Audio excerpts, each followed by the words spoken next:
French President Emmanuel Macron may be backing down from some of his proposed pension reform plans following mass demonstrations this week and an ongoing transit strike that continues to cripple Paris. The news comes a day after union activists cut electricity to nearly 100,000 homes and offices in France and Eiffel Tower staff walked off the job. Across the country, thousands of workers on Tuesday, lighting red flares and marching beneath a blanket of multi-colored union flags, took their protest through cities from Brittany on the Atlantic to the Pyrenees in the south. An aide to the embattled French leader told reporters on Wednesday that the president won't abandon the project, yet he is willing to improve it. Macron's proposals, which have sparked weeks of protests in France, are aimed at unifying the country's 42 different pension regimes into a single one, which would abolish special provisions allowing certain workers to retire as early as in their 50s. They would also keep the system financially viable. The French government on Wednesday didn't rule out potential changes to its plan to delay the age of retirement on full pension by 2 years, from 62 to 64. That proposal has been the main cause of discontent.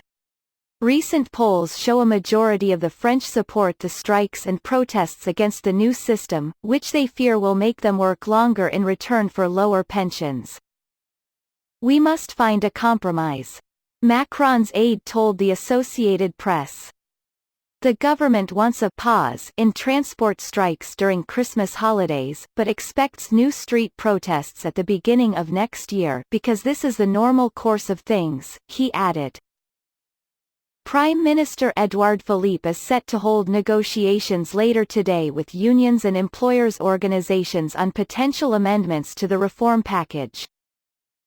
The government plans to formally present the pension bill in January. The text will then need to be approved by Parliament, where Macron's party has the majority. Macron himself is not planning to get involved in the negotiations nor to make any announcement in the coming days. On Wednesday, he appointed a junior minister for pensions, Laurent Pietraszewski, a 53-year-old lawmaker with expertise on the issue.